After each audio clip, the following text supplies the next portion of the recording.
Mung này chơi new free ni pi pang một vài hàng buồn sang khắp những hàng mang mày lem dung lại giật lê ruột về đã bổ đã này lúc cất lại rung răng hàng bày nọc na đã buồn sang ta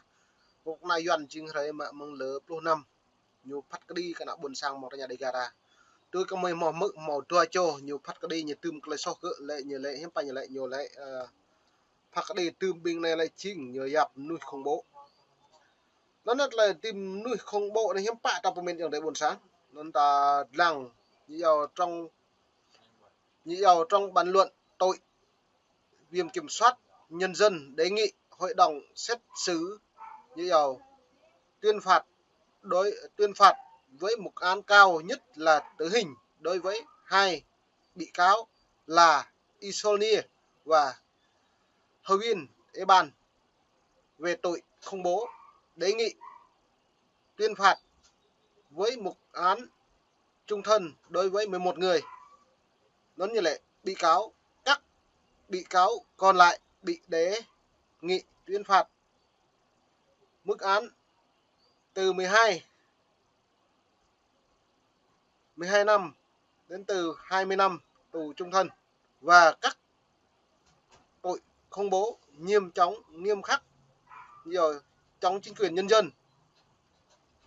tổ chức cho người khác rồi xuất cảnh, nhập cảnh trái phép, giấu tội phạm theo quy định tại Bộ luật hình sự. Nón tờ này đã bổ ai nhớ pi bằng cái rĩa tiếp cái bình doan này này nhớ kẹo đây mày lăng hạt rĩa này đấy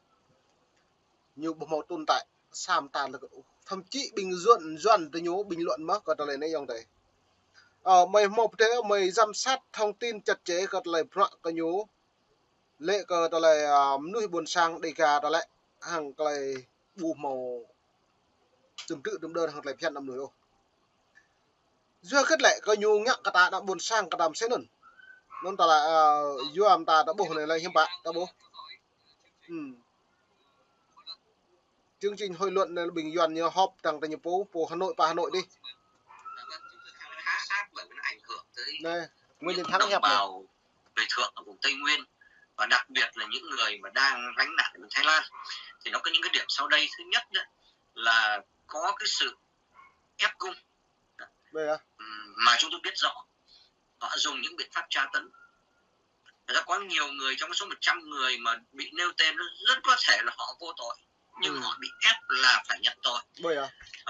Chúng ta không ai bằng được cái chuyện đó mà. Vâng, thưa có thế này, có một cặp vợ chồng chạy thoát được bởi vì sau khi chúng ta nếu theo dõi đều biết được rằng là sau khi cái vụ nổ súng xảy ra thì phía nhà nước Việt Nam yêu cầu Campuchia chặn lại không cho những người thượng chạy thoát ra khỏi Việt Nam để mà trốn. Tôi hàng luật sư Nguyễn Đình Thắng cơ tờ lấy mà pro hàng claim đã như thâu thua cho đợi lại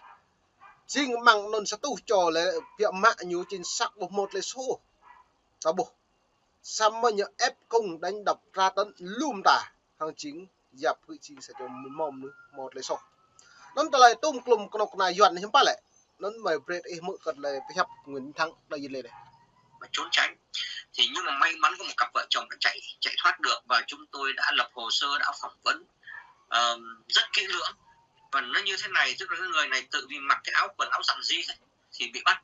và rồi đưa vào cái phòng tra vấn, bị đánh đập dữ dằn lắm và người vợ cũng bị nhẹ hơn. Và khi mà họ đưa ra bên phía công an điều tra đưa ra 20 người mà đã nhận tội, rất có thể trong đó những người vô tội nhưng bị ép phải nhận tội vì chịu không nổi cái sự tra tấn. Và họ hỏi rằng có biết người này không, thì cả 20 người đó nói rằng tôi không biết cái anh ấy tên là Y Dương. Tôi không biết cái ông Y Dương này, nhưng mỗi lần mà nói không biết là thì bị công an đánh. Chính cái người được công an coi như gọi là nhân chứng mà khi mà phủ nhận thì bị công an đánh, và không những công an đánh cái người là nhân chứng bị ép làm nhân chứng mà đánh luôn cái anh Y Dương này. Thành ra cái người bị gọi làm nhân chứng bị đánh một lần, anh này bị đánh đến 20 lần, đánh đập dã man. Rất may mắn là anh này chạy thoát được, rất nhiều người khác chạy không thoát và bị bắt. Thành ra chúng tôi nắm rất vững về cái tình trạng ở tại Tây Nguyên. Chúng tôi lên án cái bất kỳ một hành vi bạo động nào, nổ súng là không chấp nhận được, nhưng mà tra tấn những cái người tình nghi là tội phạm thì cũng không chấp nhận được, chứ đừng nói là tra tấn để ép cung. Cái việc thứ hai là Việt Nam nhân cơ hội đó trục lợi, lấp đục thả câu, là ép rất nhiều những đồng bào người Thượng. Nên mềm chứ gật lại lê nguyên thắng bị hập này dần bộ hập dần nhập tiền là đục nước thả câu. Nên ta lại đục nước thả câu như lợi dụng mong này gật lại càng như giáo diệt chúng gật là gì nuôi buồn sang một nhà đi gà đã. Cả nhiều mạng mừng lâu thì như cơ hội nào là bộ mò có nhố buộc cơ hội này là như lợi dụng này. Cơ hội này cái như tụi nhầm báo đục nước béo cò như dòm mà mươn gió bể măng mà do nó lại lưu từ gật lại dần nhiều hấp cỡ đang cộng sản Việt Nam nhiều càng ngã cái nào buồn sang một cái nhà đi gà ta do nên mày tụ hay này sao sát hay này là mày tụ lặng giám sát thông tin ở Tây Nguyên năm tính Tây Nguyên cỡ tại lại nhú bình dần phát đi lấy dần tiếp hay nào buồn sang lấy dập lại dập ní dập quạt mới thâu bây giờ mới thâu lấy trồng thâu có trọng măng lo đi trâu mẹ măng lớn trâu mẹ trâu bạ trâu lớn trâu nằm như chót pi cỡ tại lại nặng buồn sang đòi hiểu 7-100 lệ 7-1 đeo bởi như chót thì bục điện nặng buồn sang ta nọc đi bật hà nọc này ô riêng đặc biệt ở tỉnh Đắk Lắk do đó lại này hiếm bắt đó bổ lấy liên quan khu vực cập rọ lào màu tại lại tốt bộ phào chùa bộ an ninh trụ sở để nhiều giám sát chặt chẽ bất cứ bồ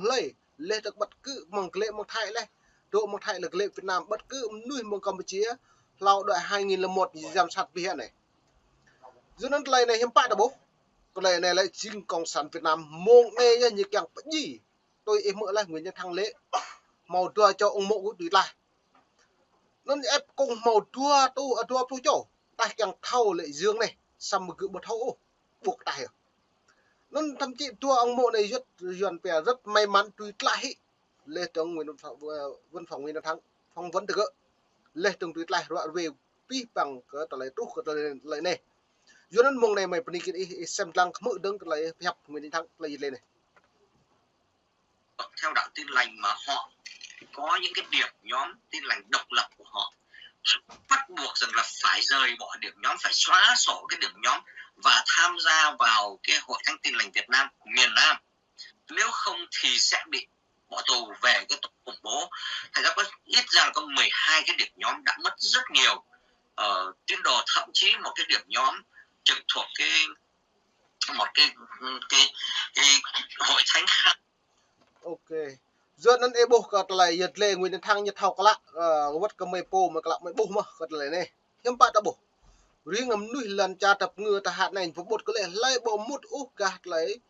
đáo mút pol như cái điểm nhóm về hội thánh Tin Lành Việt Nam miền Nam nhiều dạp lại tập đoạn một lại nhiều lệ nhóm này nhá pol khủng bố như chúng mạ cự nó là nhiều kẹp cự pol chính khủng bố nuôi phải đặt do nên giữa hàng luật quốc tế nhiều cao là một cái lần cả bộ lễ dựa luật quốc tế là dựa hàng luật hiến pháp như 2013 hiếm bạn cao mà tất cả những tôn giáo đều bình đẳng trước pháp luật nó giờ bình đẳng hiếm bạn lại bình đẳng lệ trong tôn giáo không ai ép buộc tôn giáo này sang tôn giáo khác sang tôn giáo này từ đây như sau mang hiến pháp như mà này bó đạo hai đạo bông máu bố lại cần trời ý lũy đạo tổ bữa đại bộ đạo tổ lại đạo này cần thùi cột lại đạo đi cần thùi cột lại đạo này lại do kết lại nhú rồi dám sóc lại phiền cái nhập bổ hiền pháp cái nhú tự do tôn giáo này đội bè nghiêm bạ đằng bè tự do tôn giáo và tin hoặc không tin bộ màu bộ lại cô ép buộc ấy tôn giáo này một đi sang tôn giáo khác tôn giáo này một đi tôn giáo miễn là bình đẳng rồi tương tự đâm đờn nhà nước bảo hộ như vậy quyền này hiếm phải lại đạo này nhu ta biết cục nục là đảng cộng sản Việt Nam ta biết hiến pháp nhập bộ chi nhập bộ mà keng nặng buồn sang là mút cạt lại đạo có nhiều quyết lại đạo thì lại rồi do nên chính thức từ nhối vi phạm có bộ luật quốc tế chính thức từ nhối vi phạm bộ luật hiến pháp trong nhập bộ 2013 tự do tôn giáo này đấy mày mới có trở lại nguyên thắng Piruri này khá lớn, chúng tôi không tiện nêu tên. 200 tín đồ là đều chấp nhận phải tham gia vào Hội Thánh Tin Lành Việt Nam miền Nam và coi như cái điểm nhóm đã bị xóa sổ hoàn toàn. Đó, tôi theo dõi rất kỹ và báo động với quốc tế. Và cuối cùng đó là phía Việt Nam lại lợi dụng để mà tấn công vào cái hội người thượng vì công lý, là một cái hội, một cái tổ chức của những người thượng tranh đấu cho cái quyền con người và đặc biệt là quyền tự do tôn giáo của những người thượng hoàn toàn là bất bạo động. Và cái người đứng đầu của cái hội người thượng công lý là anh Y Quỳnh Buôn Đáp thì hiện nay đang bị xử vắng mặt với cái tội danh là khủng bố, trong khi chúng tôi có cái chứng cứ rất là buồn cười. Báo Công an đưa cái hình anh Y Quỳnh Buôn Đáp cầm một khẩu súng tiểu liên, đã nói rằng đây là chứng cứ rằng đây là cái người cung cấp vũ khí đưa truyền từ Thái Lan vào Việt Nam. Nhưng mà chúng tôi có cái nhiều tấm hình khác, cái hình mà anh này cầm súng tiểu liên đó, cái súng bắn BB gun ở tại cái hội chợ ở bên Thái Lan cuối năm 2022, anh ấy đi cùng một số người bạn thấy có cái trò chơi là bắn xong để được những cái con thú nhồi bông này kia đó mà, thì chúng tôi có một loạt những tấm hình đó và tôi báo động ngay với quốc tế rằng đây này, Việt Nam sử dụng những chứng cứ giả.